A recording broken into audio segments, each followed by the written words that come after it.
Good day. My name is Trey Jefferies, just a regular guy, and this is Just a Regular Guy Ministries.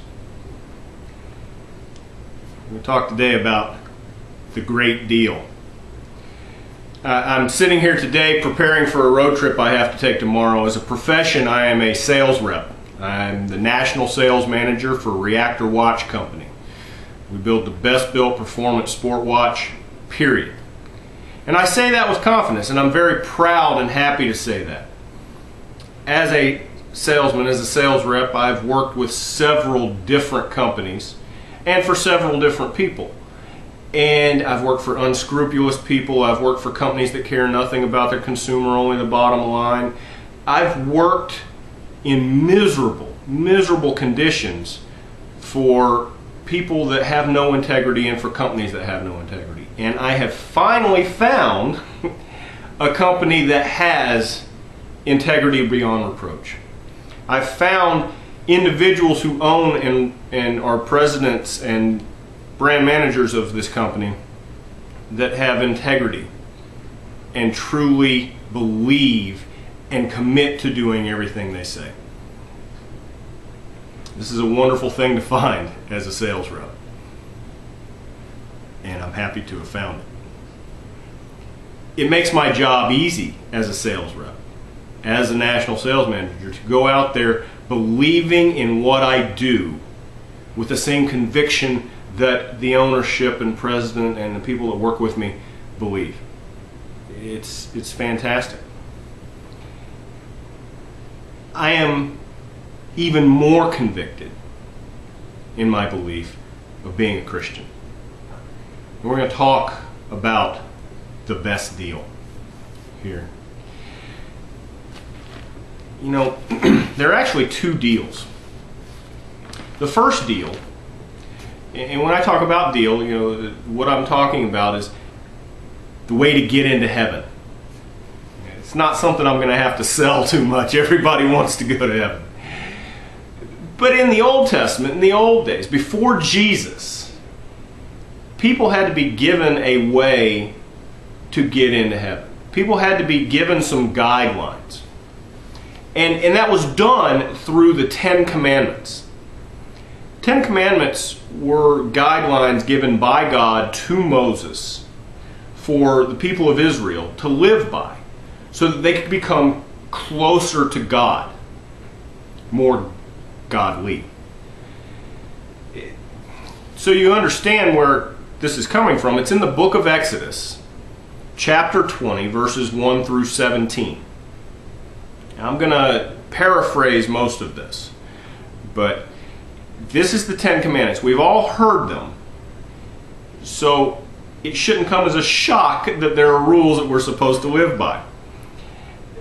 Number 1, I am the Lord your God who rescued you from the land of Egypt, the place of your slavery.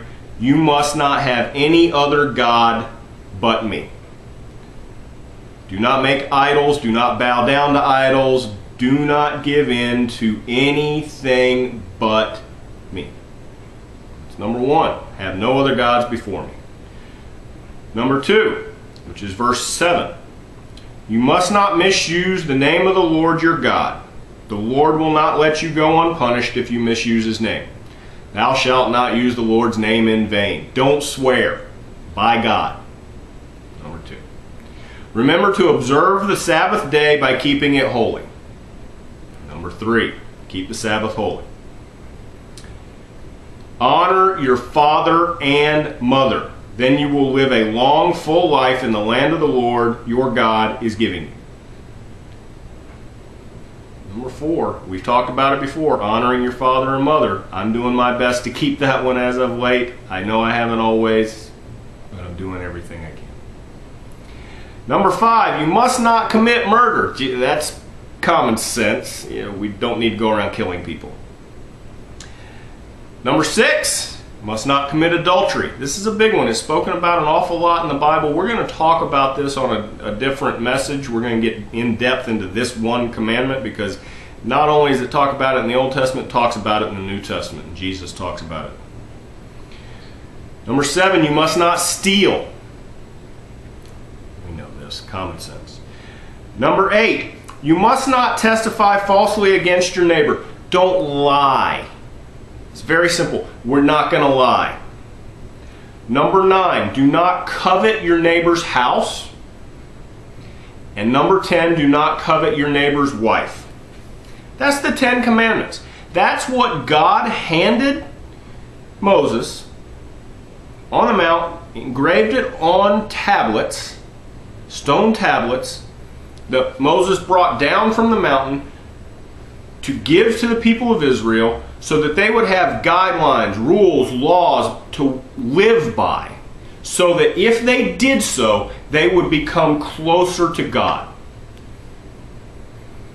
Well, God being a wonderful father, just like I'm a father, I give my children rules to live by so that they can become better people.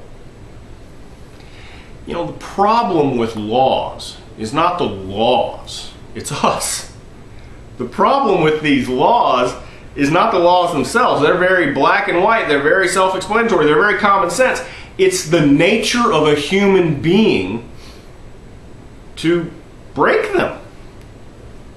We've all broken 1, 2, 10. We've all broken many. There's one person in history of the world, one person who's never broken a commandment. Any guesses? Jesus Christ. Jesus Christ was perfect. He was God in human form. He came down. He knew the law. He didn't break the laws. He was perfect. We're not. So this old deal that we had with God, with these laws, this old deal, kind of hard for us. Really hard for us. Fortunately for us, God gave us a new deal. It's a wonderful new deal. It is the best deal ever.